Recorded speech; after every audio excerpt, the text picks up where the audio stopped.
네, 행복한 안식입니다. 네, 행복한 안식일입니다. 네, 모든 분들을 진심으로 환영합니다. 뒤에 잘 들리시나요? 네, 감사합니다. 오늘의 말씀의 제목은 발견한 자의 기쁨입니다. 발견한 자의 기쁨이라는 제목으로 하나님의 말씀 함께 나누도록 하겠습니다.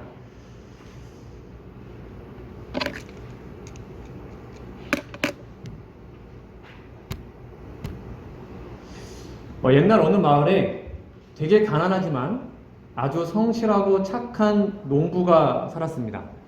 그냥 쉽게 이 농부 이름을 흥부라고 좀 지어봤습니다. 이 농부는 아주 어여쁘고 예쁜 와이프가 있었고 약 5명의 아들, 딸들을 가지고 있었습니다. 근데 할 수 있는 일이라고는 농사밖에 없었어요. 근데 너무 가난했기 때문에 집에 땅이 없었습니다. 그래서 대신 남의 집에 땅을 빌려서 농사를 짓고 이렇게 하는 소장농으로 살았습니다.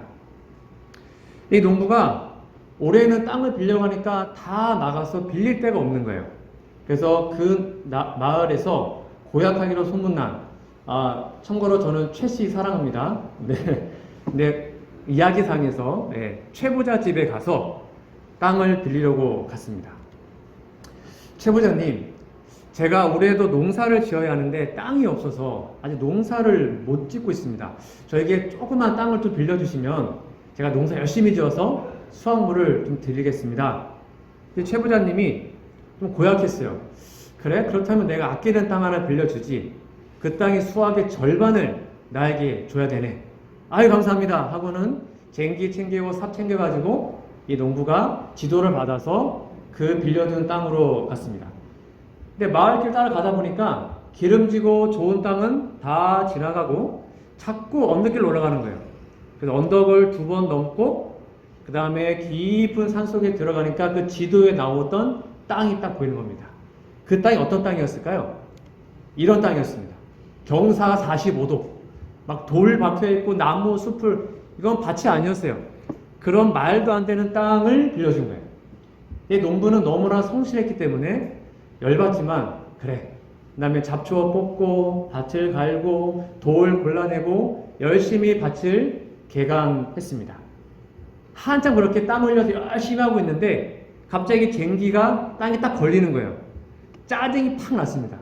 그냥 지나갈까 하다가 그거라도 파내야 조금이라도 더 농사를 지을 수 있으니까 쟁기를 놓고 삽을 들고 땅을 파기 시작했습니다. 근데 보통 돌멩이들은 동그랗잖아요. 그러면 여기는 깊고 여기는 얕고 이게 동글동글한데 파다 보니까 자꾸 판판해요, 느낌이. 그 길다란 게 뭔가 있는 것 같아요. 뭔가 기분이 쎄합니다. 그래서 다 파는 다음 보니까 어떤 상자가 나온 겁니다. 그래서 이게 뭐지? 하고 상자를 끄집어냈더니 사람 시체를 넣는 관 같은 게 길다란 게 있는 거예요. 근데 보통 관에는 자물쇠가 없잖아요. 여기에는 자물쇠가 덜컥 잠겨 있어요. 그리고 자물쇠가 녹슬어 있었습니다. 이게 뭘까 하고 자물쇠를 삽으로 탁 쳤습니다. 그리고는 끽 열었습니다. 거기에 뭐가 있었을까요? 감사하게도 시체는 아니었고요. 금은 보화가 잔뜩 있었습니다. 깜짝 놀라서 다시 뚜껑을 닫고 땅에다 묻었습니다. 그런 다음에 그 자리에 털썩 주저앉아서 생각했습니다. 이 보물이 누구 거지? 여러분, 이 보물 누구 거예요? 이 보물 누구 겁니까? 최부자 걸까요? 이 땅 주인이 최부자잖아요. 최부자 걸까요? 최부자가 여기에 보물 있는 걸 알았으면 빌려줬을까요? 당연히 안 빌려주죠. 그러니까 이 주인은, 최부자는 지금 자기 땅에 보물 있는 걸 몰라요. 이게 누구 걸까요? 이건 뭐냐면, 알다시피 옛날에는 은행이 없잖아요. 그러면 전쟁이 나거나 했을 때 그 재물들을 집에다가 두면 누군가 가져가니까 땅을 파고 묻어두는 경우가 있었다고 합니다. 그러다가 자기가 죽기 전에 자기 아들이나 누구한테 그 보물의 위치를 알려줘야 되는데 갑자기 유언하다가 아들아 저기 하고 죽어버리면 아무도 모르는 거예요. 그러면 그냥 그거를 찾은 사람이 자기께 되는 것입니다. 이건 잃어버린 보물이에요. 우리 재림교회 주석에 보면 이런 말이 있습니다. 자주 일어나는 고대의 정치적인 격변과 경제적 불안정 때문에 사람들이 자신의 보활들을 땅에 묻어둔 일이 흔했어요. 그것은 그가 죽은 후에도 그대로 남아 있었습니다. 가운데 보시면 이 경우에도 그 땅의 주인은 감추인 보활에 대하여 아무것도 몰랐습니다. 왜냐하면 알았다면 그 땅을 안 빌려줬을 거니까요. 맨 밑에 볼까요? 그래서 이 원주인은 이미 죽은 오래되었고 보화를 돌려줄 수 없었습니다. 따라서 찾은 자는 누구든지 그 보화에 대한 권리가 있고 합법적으로 그 보화를 가지고 갈 수 있었습니다. 자, 그러면 이 농부가 고민했습니다. 어떻게 하면 이 보물을 내게 되게 할 수 있을까? 어떻게 하면 될까요? 근데 가져가면 돼요, 안 돼요? 안 되죠. 최부자가 내 거야 하고 할 말 없잖아요. 그래서 다시 다 묻은 다음에 아무도 모르게 다 표시해 두고 그 다음에 채부자를 찾아갑니다. 이때부터 뭐 농사는 뭐 눈에 안 들어와요. 채부자를 막 찾아갔습니다. 채부자님 저 땅 저기 파세요 이렇게 말하면 될까요? 안 되죠. 그럼 채부자 의심할 거 아니에요. 그래서 막 너무 깊은데 포커페이스를 한 다음에 우울하게 채부자님 저 농사꾼인데 제 평생 소원이 제 땅을 갖는 것입니다. 근데 오늘 채부자님 저한테 빌려 땅을 보니까 그 땅 별로 비싸지도 않고 별로 안 좋아 보이는데 그 땅 저에게 파시면 안 될까요? 제가 무슨 수를 써도 제가 그 돈 꼭 마련해 오겠습니다. 근데 채부자도 내심 그 땅을 팔고 싶었거든요. 근데 아무도 안 샀어요. 정말 형편없는 땅이었으니까. 그래서 채부자도 기분 좋지만 딜을 해야 되니까 그 땅이 그래도 아주 좋은 땅이네. 내가 웬만하면 그 땅 안 파는데 하도 부탁하니까 내가 그 땅을 단일하게 팔겠네. 그 땅 원래 가격이 은하 100달란트인데 내가 깎아서 50달란트만 갖고 와 이렇게 얘기를 했습니다. 이 말을 들은 흥부가 너무 열이 받았어요. 무슨 이게 은하 50달란트예요. 10달란트도 안 되는데. 그래서 알겠습니다 하고는 채부자 집을 나왔습니다. 그리고는 흥부는 가벼운 발걸음으로 집으로 돌아왔습니다. 그 집에 있는 와이프한테 얘기를 했을까 안 했을까요?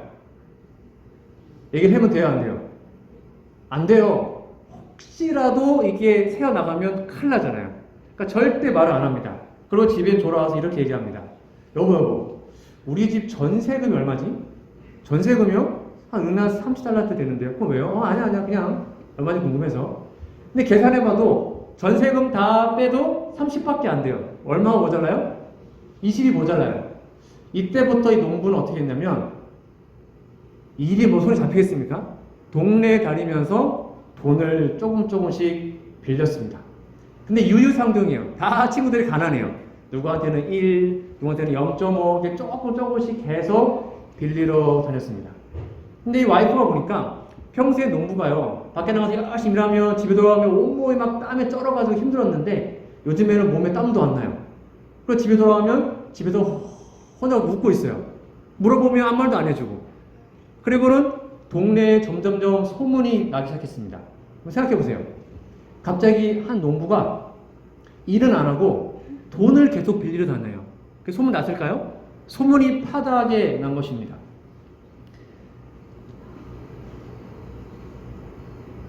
결국 그 돈을 다 모은 다음에 이렇게 채부자한테 갔습니다. 채부자님, 소문 들어서 아시겠지만 제가 전세금 다 빼고 집안 살림 다 팔아가지고 겨우겨우 돈 빌려서 은하 50달란트에 가져왔습니다. 자, 이 돈 받으시고 저 땅 문서 저에게 주시면 좋겠습니다. 채부자도 그래 내가 자네가 열심히 돈 모으는 거 알고 있었어. 이 땅 원래 은하 100달란트인데 내가 특별히 깎아주는 거야 하고는 둘이 돈을 받고 거래를 했습니다.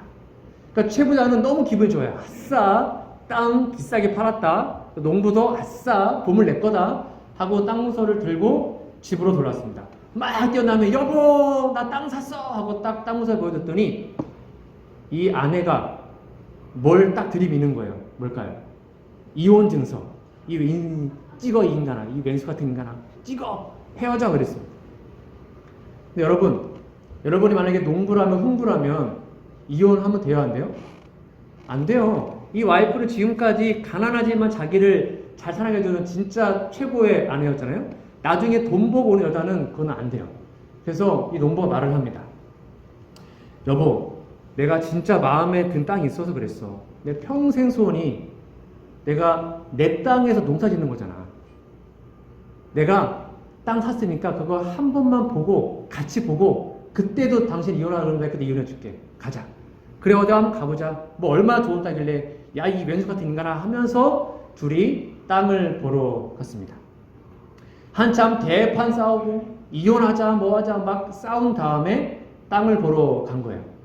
근데 그 채부자집 앞에 있는 좋은 땅은 다 지나갑니다. 여보 이 땅이야? 아, 이 땅 아니야. 여보 이 땅이 이 땅 아니야. 계속 가더니 언덕을 2번 넘더니 막 산속으로 들어가요. 그러더니 아까 막 파담한 땅 거기다 도착을 합니다. 여보 바로 이 땅이야. 그러니까 이 와이퍼가 막 열이 받는 것입니다. 이걸 살라고 전 재산 다 팔았냐 이 바보 멍청이야. 별 얘기를 다 하고 막 쏟아붓자 이 농부가 갑자기 잠깐만 있어봐 하더니 막 땅을 팝니다. 삽을 들고 오더니 땅을 파는 거예요. 생각해보세요. 둘이 부부싸움을 했습니다. 근데 이 농부가 자기 와이프를 산에 데리고 오더니 땅을 파요. 뭐 생각했을까요? 나를 땅속에 묻는 거 아니야? 그들이 딱 왔더니 관이 딱 나온 거예요. 그러니까 이 와이프가 놀래가지고 여보 잘못했어 내가 미안해 막 했습니다. 일로 와봐. 그럼 열어봐. 그랬더니 막 자기를 묻는 줄 알고 벌벌벌 떨면서 그 관을 열었습니다. 그 관에 뭐가 있었을까요? 네, 금은 보화가 있었죠. 이 금은 보화를 보고 이 와이프가 막 이혼 증서 찢고 입에다 먹고 그럴 줄 알았어 하면서 둘이 행복하게 살았다고 합니다. 이 이야기에서 가장 배가 아픈 사람은 누구였을까요? 가장 억울하고 가장 배가 아픈 사람 누굴까요? 네, 최부자는 3위입니다. 그거 1달러도 안 되는 땅을 50달러에 팔았어요. 그러니까 최부자는 손해본 게 아니에요. 3위예요, 3위. 누가 제일 억울할까요? 누굴까요? 2위는 재작년에 최부자한테 땅을 빌려서 농사 지었는데 땅에 보물이 안 걸린 사람이에요.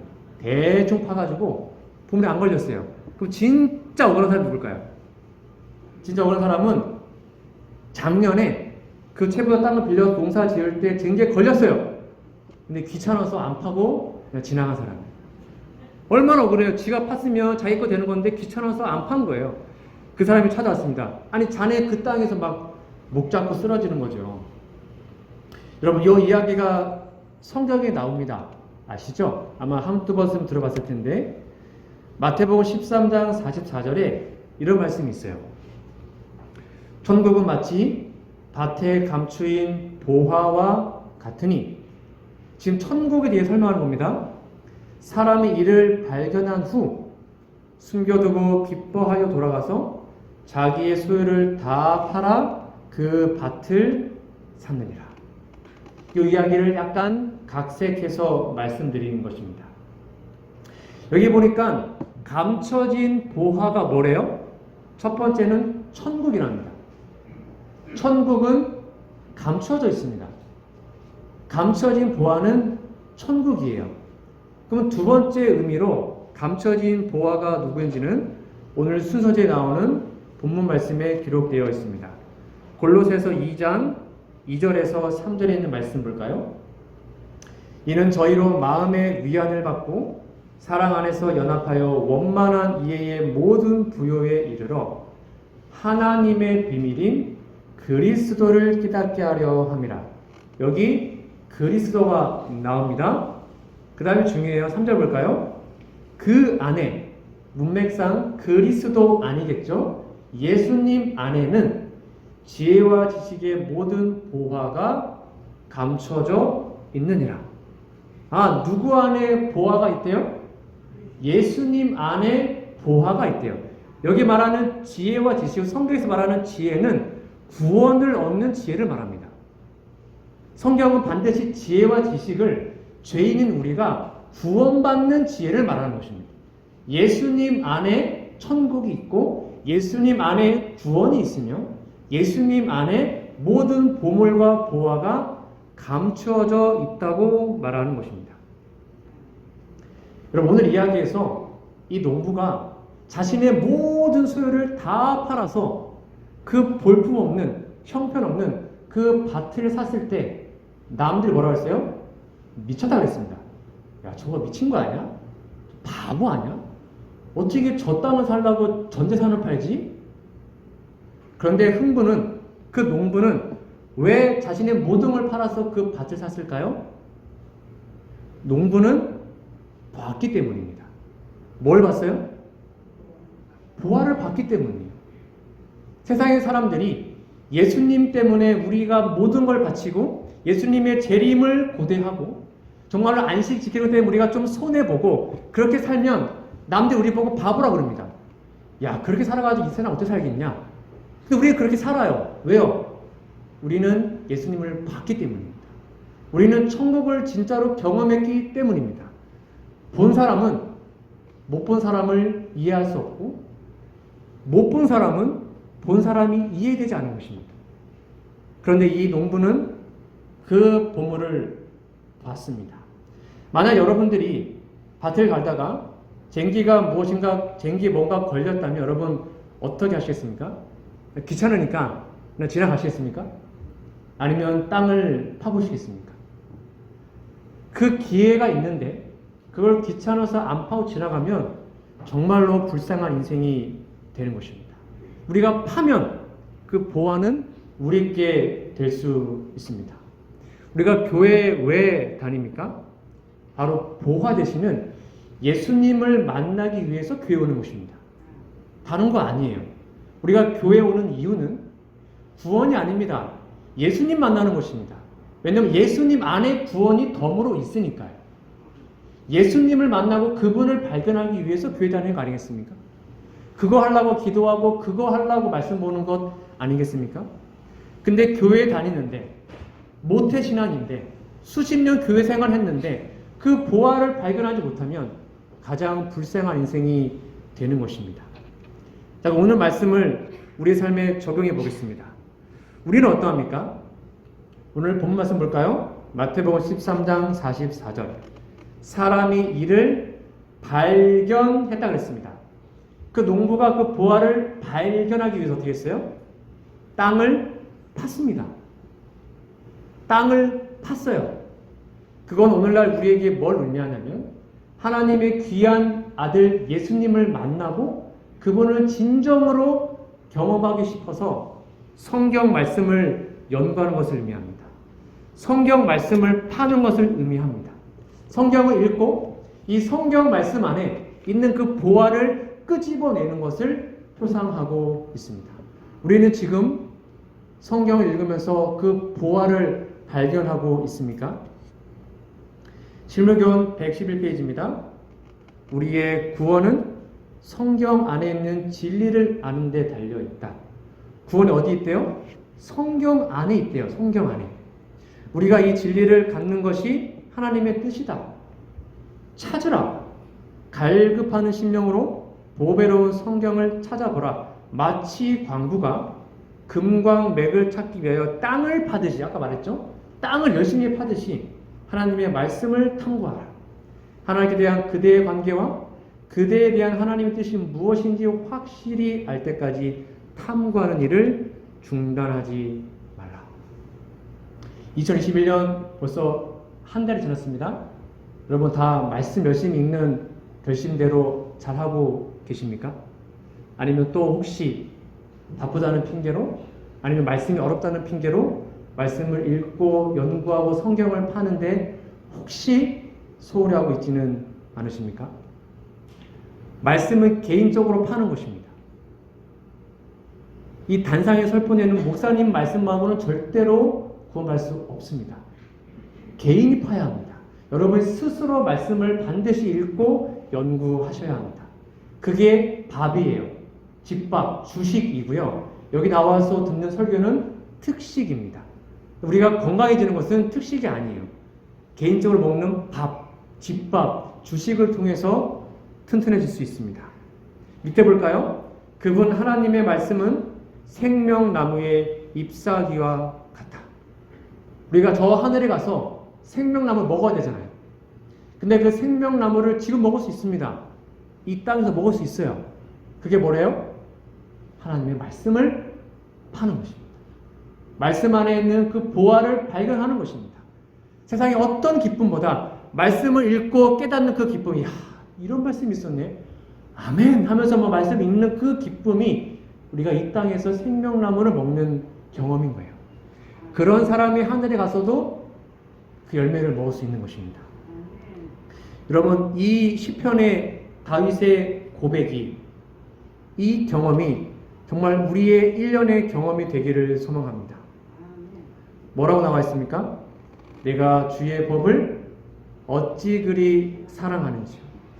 내가 그것을 종일 묵상하나이다. 주의 법을 너무 사랑한대요. 하루 종일 말씀 본대요. 주의 말씀의 맛이 내게 그리 어찌 그리 단지요. 내 입에 꿀보다 더하니이다. 세상에 어떤 드라마보다, 어떤 TV보다, 어떤 게임보다 말씀이 너무 달다는 거예요. 내가 주의 계명을 사모함으로 입을 열고 헐떡였나이다. 이게 다윗의 심정이었습니다.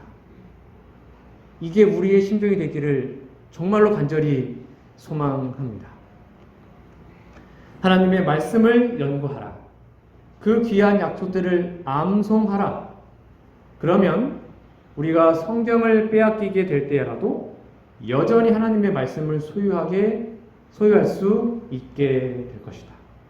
그러니까 말씀이 너무 좋아서 그냥 말씀을 연구하다 그냥 다 외워버리는 거예요. 그것이 우리가 마지막 환란을 준비하는 방법이라는 것입니다. 말씀 빼앗겨도 머릿속에 있으니까 상관없는 것이죠. 하나님의 귀중한 말씀은 하늘의 왕께 충성을 바치려고 하는 성도들의 표준이다. 그들로 성경을 연구하게 하라. 여러분 스스로 성경을 연구하시기 바랍니다. 그들로 성경 구절들을 한 구절 한 구절 암송함으로 주님께서 말씀하신 바에 대한 지식을 얻도록 하라. 아마 대부분 다 잘하고 있다고 믿습니다. 그 결심이 변하지 않고 그 농부가 땅을 파서 보화를 발견한 것처럼 성경 말씀에서 하나님을 만나고 내 마음속에 구원의 확신, 내가 예수님 때문에 구원받았다, 그런 확신이 들 때까지 개인적으로 말씀을 읽고 또 읽는 우리 모두가 되기를 간절히 소망합니다. 두 번째입니다. 이 사람이 발견했습니다. 그 다음 열매가 뭐였냐면 기뻐하여 돌아갔다 그랬습니다. 이 농부는 늘 희죽 웃고 다녔습니다. 그 기쁨을 감출 수가 없었어요. 도저히 그 기쁨을 감출 수 없었어요. 그래서 야, 넌 뭐 이렇게 기쁘냐? 그런 게 있어. 그렇게 살았다는 것입니다. 왜 이 농부는 그렇게 기뻤을까요? 왜 이 농부는 그 기쁨을 감출 수 없었을까요? 봤으니까요. 이걸 우리 삶에 그대로 대입해 볼까요?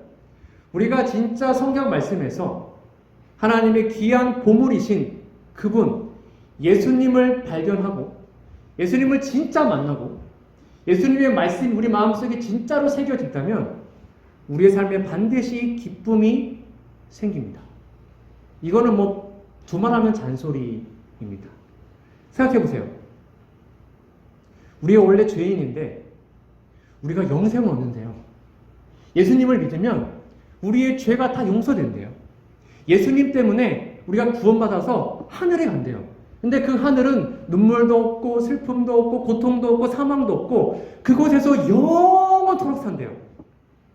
이게 진짜 내 마음에 확 믿어지면 여러분 어떤 환난이 와도 기쁨이 사라지지 않지 않겠습니까? 진짜 믿어지면 돈 없으면 어때요? 몸 좀 아프면 어때요? 고난당하면 어때요? 우리가 하늘에 가는데요? 예수님 내 편이신데요? 온 우주가 내 아버지인데요? 그게 뭐가 문제입니까? 내가 정말로 말씀의 보화를 발견했다면 이 사람은 기뻐했어요. 그 기쁨을 감출 수 없었어요. 우리 마음속에는 이러한 평강과 이러한 기쁨이 있나요? 아니면 교회 다닌다고 말을 하는데 아직도 먹고 사는 것, 세상적 어떤 것 때문에 고민하고 그러지 않습니까? 우리 정말 진심으로 그 보화를 봤나요? 우리가 예수님을 발견한다면 기뻐한다는 이 말씀이 우리의 삶에 있을 것입니다. 바울과 실라가 빌립보 감옥에서 밤중에 하나님께 찬미하고 기도할 때 바울과 실라가 전도했습니다. 또 얻어맞았어요. 아무 잘못 없었어요. 채찍으로 맞았습니다. 억울할 만해요. 근데 그들의 마음을 가득 채운 것은 이 기쁨이었다. 왜 기뻤을까요? 그리스도께서 그들 곁에 계셨으며 그분의 임재에 비친 하늘 궁전의 영광으로 어둠을 밝혔다. 예수님이 계시니까 얻어맞아도 등이 다 찢겨나가도 감옥 속에 들어가도 기쁜 것입니다. 그리스도께서 산상에서 하신 바로 그 말씀, 핍박을 받고 있는 빌립보 교회에 보낸 바울의 기별 가운데서 주 안에서 항상 기뻐하라. 내가 다시 말하노니 기뻐하라는 말로 울려 퍼지고 있다. 그냥 기쁨이 아니에요. 누구 안에서요?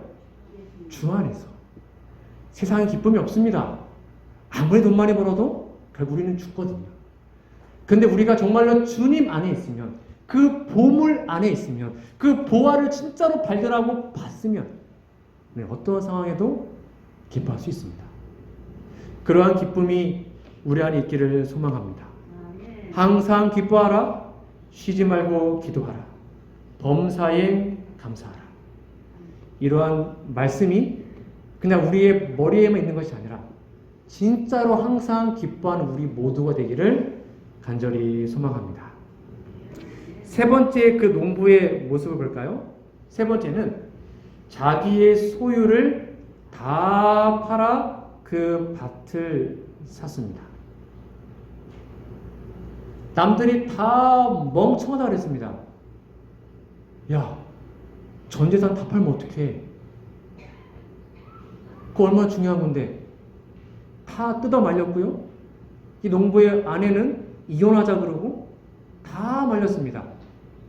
그런데 이 사람은 자기의 소유를 다 팔아서 그 밭을 샀습니다. 왜요? 그 밭에 있는 보물을 직접 봤기 때문입니다. 이걸 뒤집어 얘기하면 우리가 정말로 예수님을 발견하고 진짜 천국을 믿고 예수님을 내 마음속에 개인의 구주로 영접하면 이제 우리의 모든 것은 다 하나님께 드리게 됩니다. 우리의 재물, 우리의 시간, 모든 것 다 하나님께 드릴 수 있습니다. 그렇게 돼요. 분명히 성경에 써 있죠? 그의 소유를 다 팔았다고 설명합니다. 여러분 질문 드릴까요? 구원은 선물로 받는 것이다. OX. 구원은 선물로 받는 것이다. 맞아요? 틀려요? 네, 맞습니다.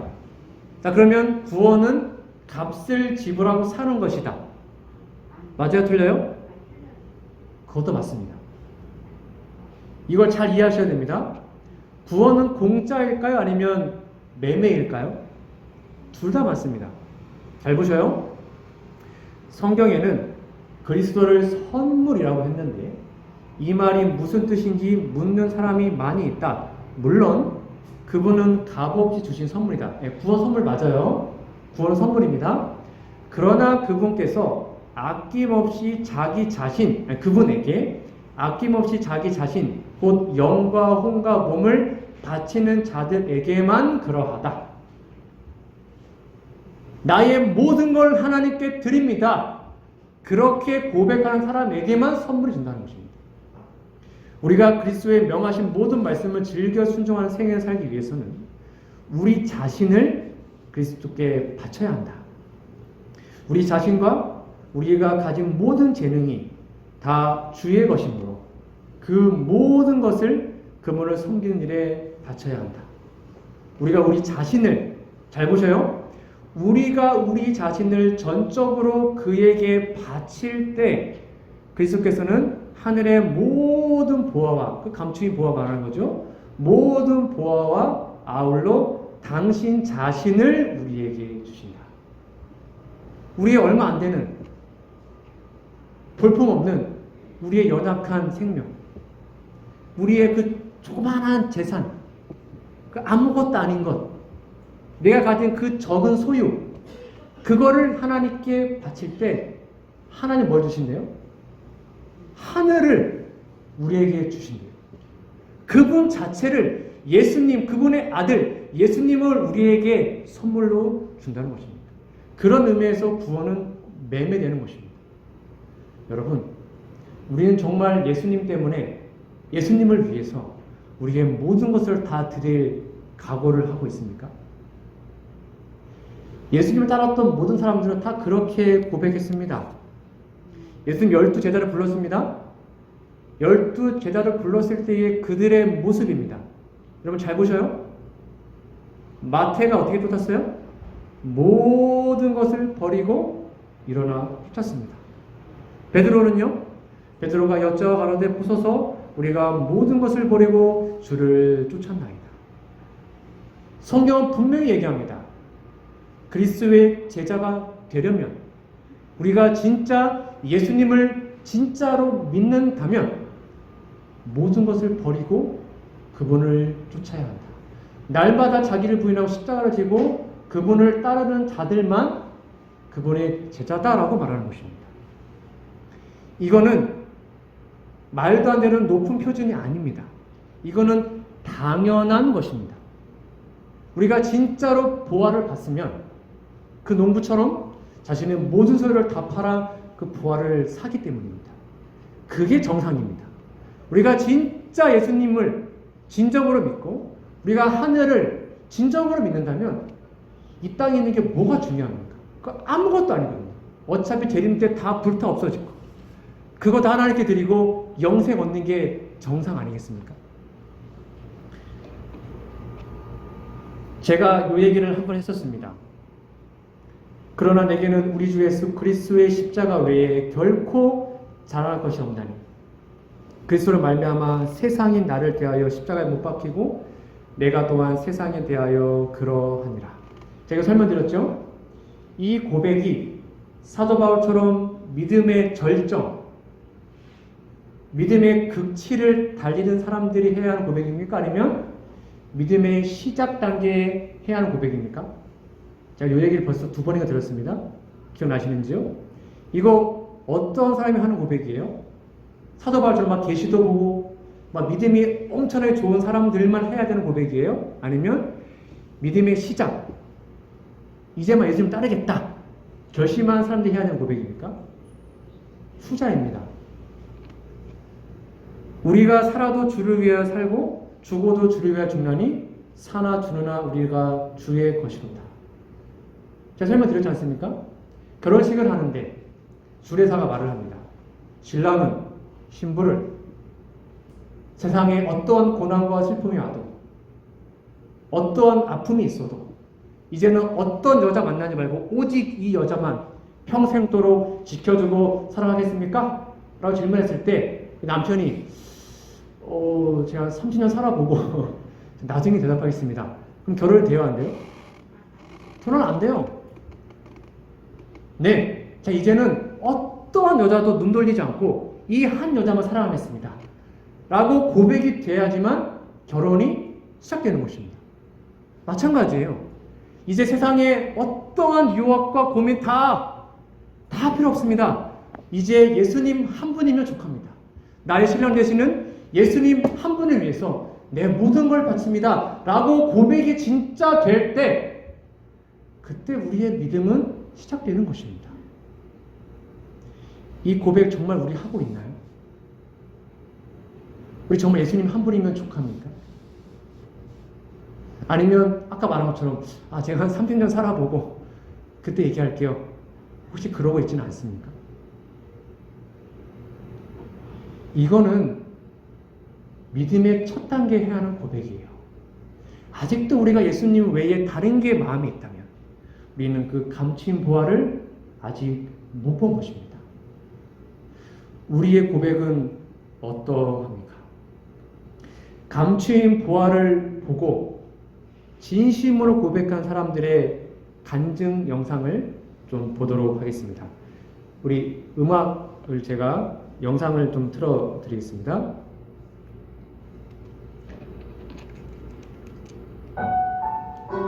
가사를 좀 잘 보시고요. 잔인한 거 아닙니다.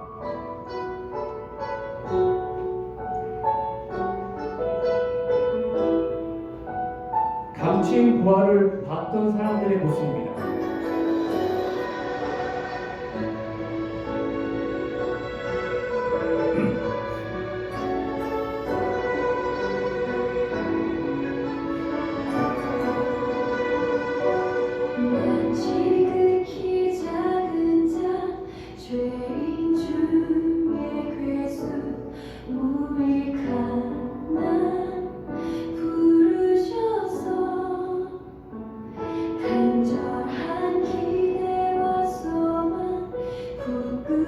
예수님 때문에 순교당한 사람들의 모습입니다.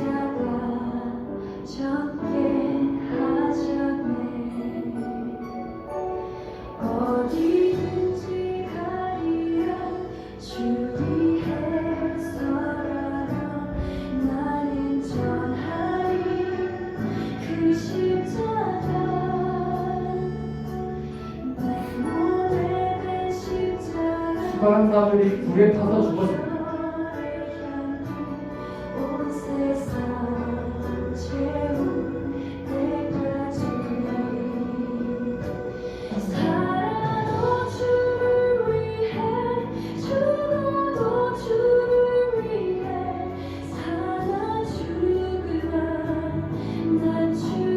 나는 죽어도 좋습니다. 구주를 배신할 수 없습니다. 나의 예수님은 나를 위해 죽었어. 그럼 나도 그를 위해 기꺼이 목숨을 바치겠어.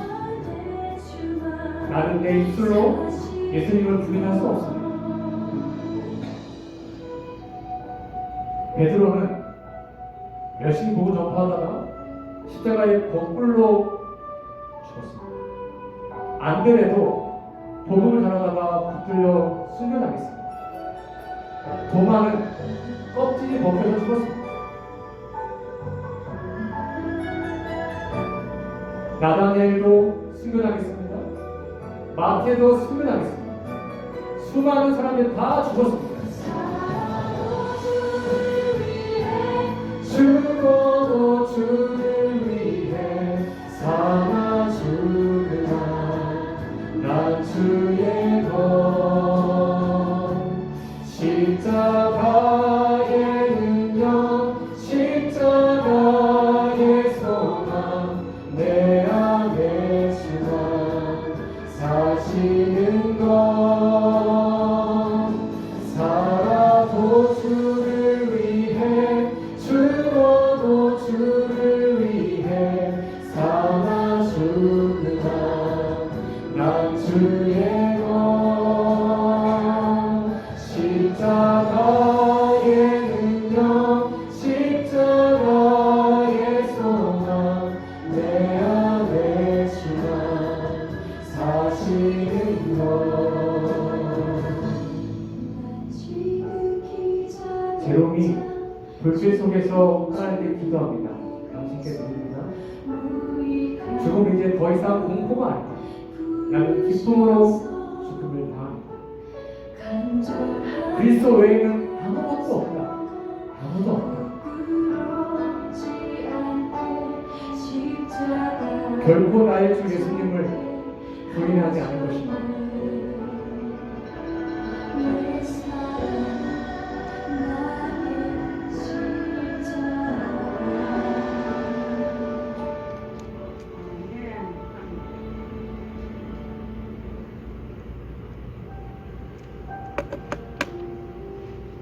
또 어떤 이들은 희롱과 채찍질 뿐 아니라 결과가 옥에 갇히는 시험도 받았으며 돌로 치는 것과 톱으로 켜는 것과 시험과 칼에 죽는 것을 당하고 양과 염소의 가죽을 입고 유리하여 궁핍과 환난과 학대를 받았으니 이런 사람은 세상이 감당치 못하도다.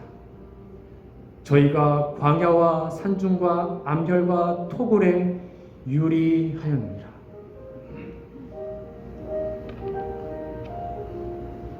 여러분, 이것이 바로 우리가 가야 하는 길입니다.